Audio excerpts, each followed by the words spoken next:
I am in New London, Connecticut, which is just across the River Thames, not that River Thames, from Fort Griswold, which I did an earlier episode about. And feel free to head on over on the channel and check that episode out, because these two episodes kind of go hand in hand.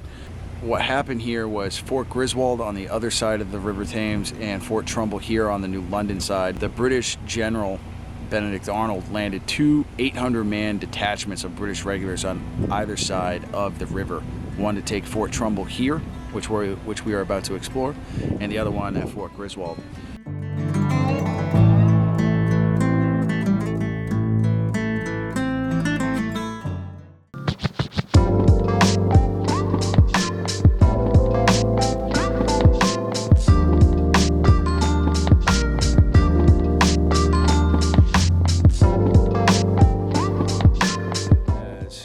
The fort that stands here today is actually the third Fort Trumbull in its history. So this was the parade ground in the first half of the 19th century. This would have been the parade ground for when Fort Trumbull during its when it was a second system fortification.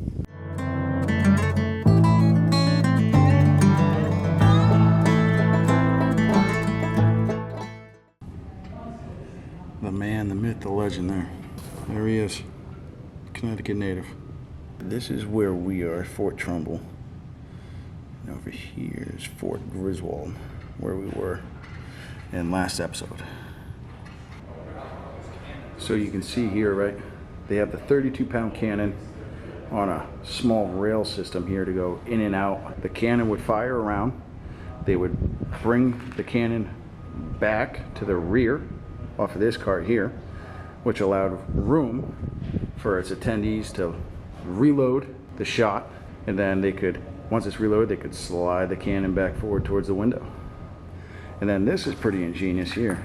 If you can see, this whole cannon, this whole 32-pounder is on a semicircle rail system, which gave them more field of fire. Pretty neat. And a 5-man gun crew had 8 critical steps to perform a reload on this 32-pound cannon, and they could do it in under 20 seconds. That's knowing your job. To go from that to this looks extremely primitive. Got a little pulley system, and you gotta lift up a cannon. I hope they weren't lifting up the entire cannon piece and to swing it out its aiming window and then firing it as it was suspended in air. I hope that's not what they were doing. Now, Fort Trumbull is good size. It would house at its full complement 42 cannons, and then anywhere from 10 to 15 cannons on each flank.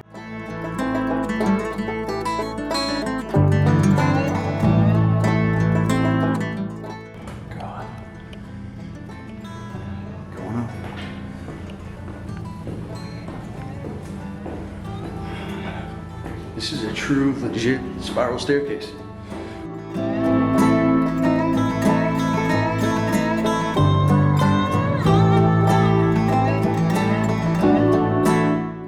As I'm at the top here of Fort Trumbull, if you look just on the outsides of the current fort, you can see earthworks that still remain from the very first Fort Trumbull, the one that Benedict Arnold went up against here at the Battle of Fort Trumbull. In relation to that battle, because they did go off simultaneously, the real bloodshed and pure evil that followed the bloodshed happened over at Fort Griswold. Here, the battle that took place here wasn't much of a battle. The militiamen that were garrisoned here at Fort Trumbull did not put up that much of a fight against the 800-man detachment of British regulars. What did happen, though, during the battle, once most of the militiamen here at Fort Trumbull recognized that the battle was going to be lost, a small detachment of them rode across the River Thames and over to Fort Griswold to see if they could help in the real fever pitch battle that was happening across the river. What that did, unfortunately, was when Fort Trumbull fell after not much of a firefight. But what happened was Fort Trumbull fell. Some of the militiamen went across the river to help out at Fort Griswold, which then left the town of New London, Connecticut, exposed. And the British regulars marched into New London after Fort Trumbull fell, and they burned New London to the ground. There was nothing left after they left. It was a quick 1-2 punch by Benedict Arnold. So now we're back on the outside part of Fort Trumbull. And as you can see, 1876 gun emplacement. It's probably a storage room for the cannons that were once on the outside here. Right, so during the American Civil War, Fort Trumbull was once again defended, garrisoned, and it became home of the 14th Infantry Regiment. It was also essentially the training facility for Union troops before going down to the front lines. They would report here to Fort Trumbull, where they would undergo basic training essentially. Some earthworks from the colonial era here. A lot of it though, I can't really see that, can you? There's a specific individual that served here at Fort Trumbull that gained wide recognition. And that is Mark Wentworth Smith, who became an ordnance sergeant. Let's start from the beginning, shall we? He was born in New Hampshire in 1803 and served here at Fort Trumbull. And the reason why this man is so widely known is because he became the oldest man in the 19th century to serve on active duty. So he enlisted in his 20s, 23 I believe. He enlisted in the Union Army, and he served until he died at the age of 76 on active duty.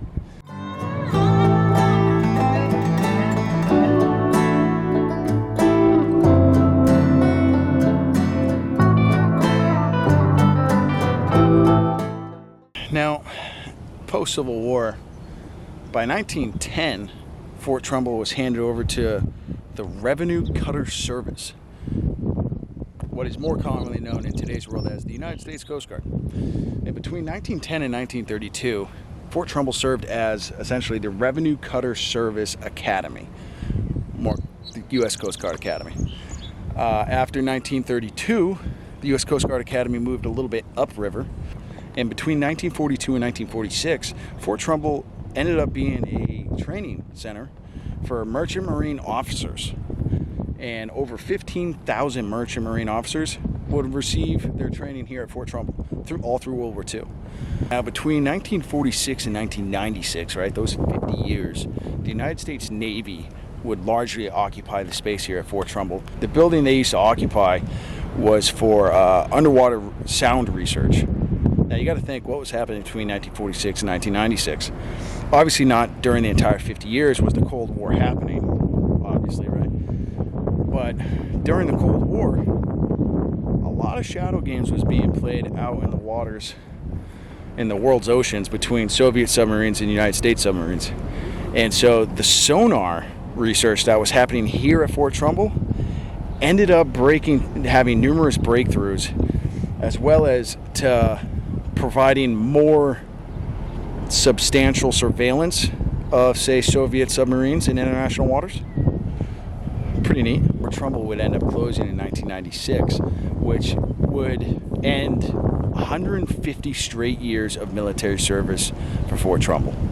It closed for 4 years, sat dormant, kind of fell apart, and then in the year 2000 it reopened after considerable preservation work by the state of Connecticut, and is now a state park for the state of Connecticut.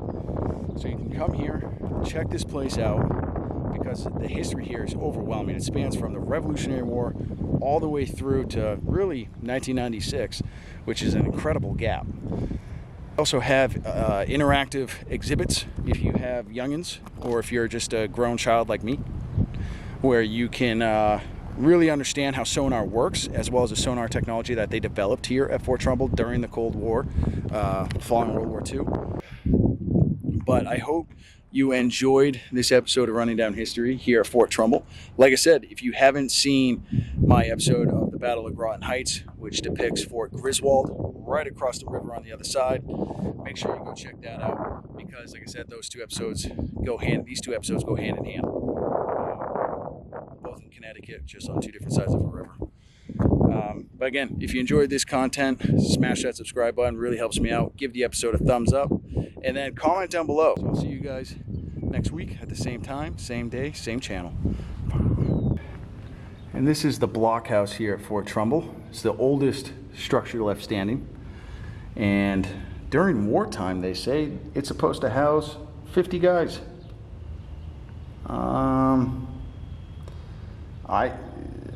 50 guys sleeping shoulder to shoulder. I have no idea how 50 guys fit.